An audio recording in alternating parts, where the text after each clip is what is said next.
Good afternoon, ma'am. I am Sharaline Q. Palayo. This is an addition information in our report, The Genetic Diseases in Proteins. First genetic disease is sickle cell anemia. It is a blood disorder caused due to mutation in the beta chain of the protein hemoglobin. Sickle cell disease is a genetic disorder caused by mutations in the beta globin gene that leads to faulty hemoglobin protein called hemoglobin S. It is a group of inherited red blood cell disorders that affects hemoglobin, the protein that carries oxygen to cells throughout the body. Normally, red blood cells are disc-shaped and flexible to move easily through the blood vessels. If you have sickle cell disease, your red blood cells are crescent or sickle-shaped. These cells do not bend and move easily and can block blood flow to the rest of your body. The beta chain of hemoglobin is 147 residues in length, yet a single amino acid substitution leads to sickle cell anemia. In normal hemoglobin, the amino acid at position 7 is glutamate, while in sickle cell hemoglobin, this glutamate is replaced by a valine. The unique sequence for every protein is ultimately determined by the gene encoding the protein.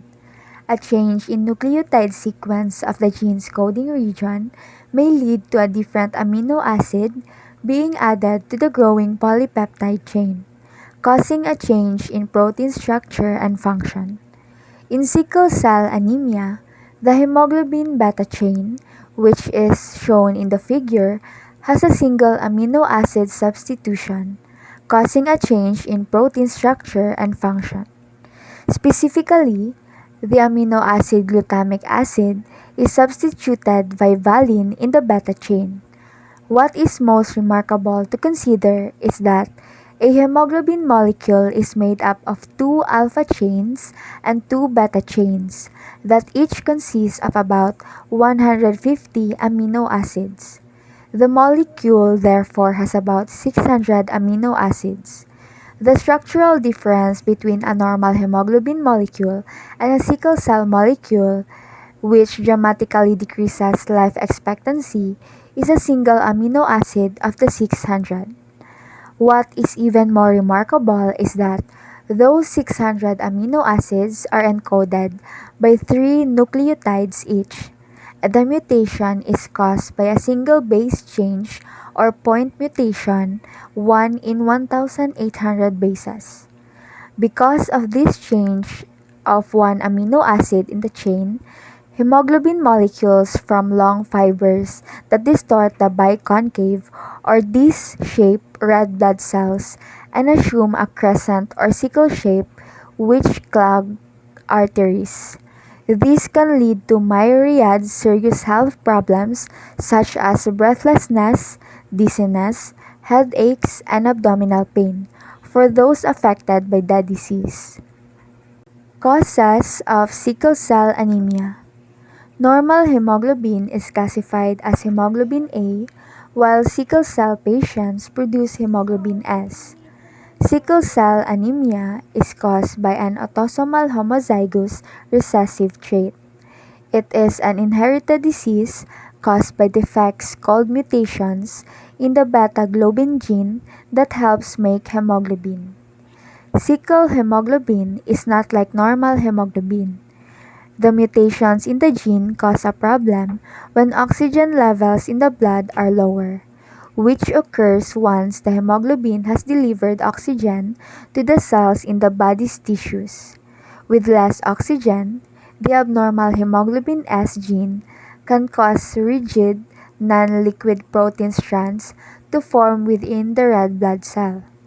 These rigid strands can change the shape of the cell, causing the sickled red blood cell that gives the disease its name. Huntington's disease. Huntington's disease is an inherited neurological condition.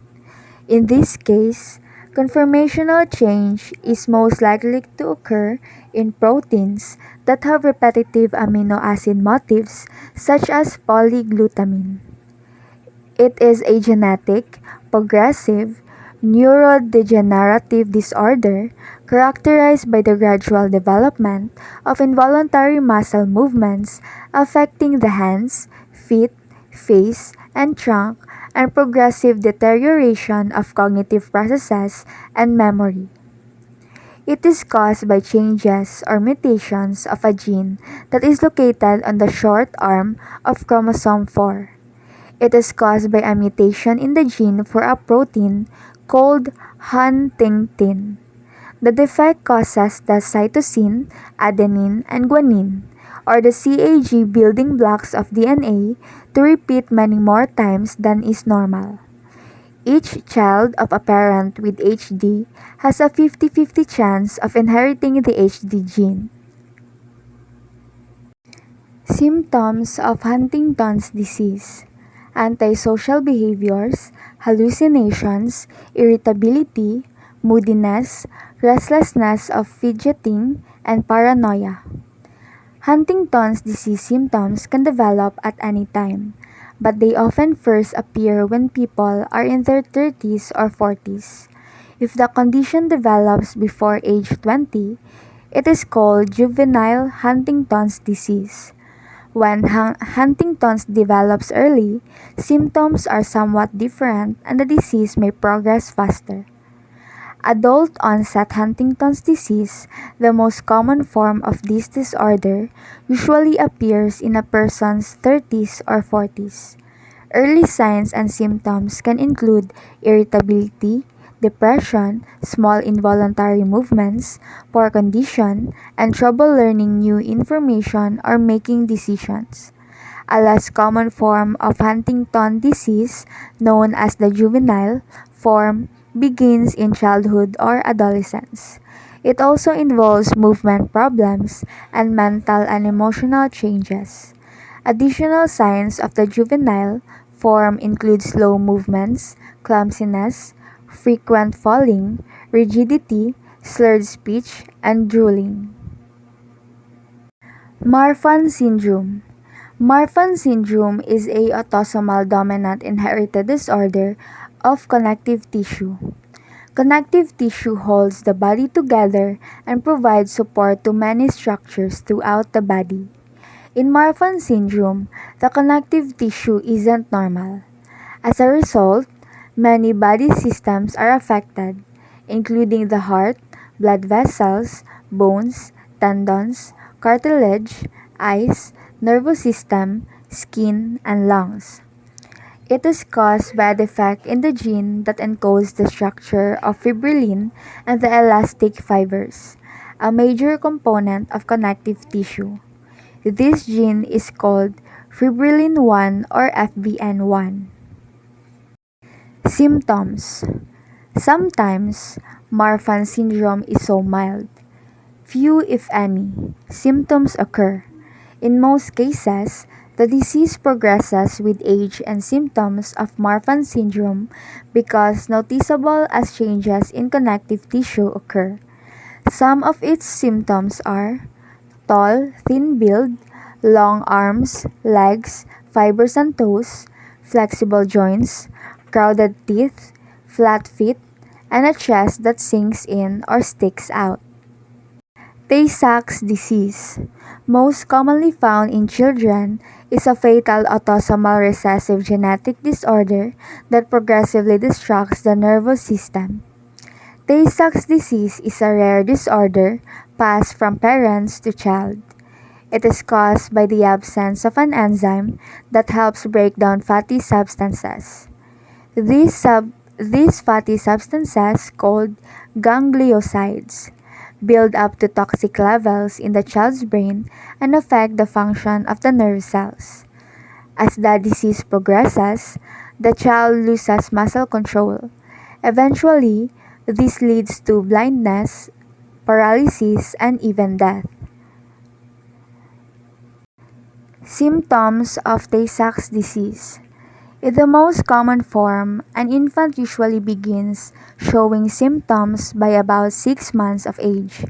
Signs and symptoms of Tay Sachs disease can include the following: loss of motor skills, including turning over, crawling, and sitting up; exaggerated reactions when the baby hears loud noises; seizures, vision and hearing loss, cherry red or the spots in the eyes, muscle weakness, and movement problems.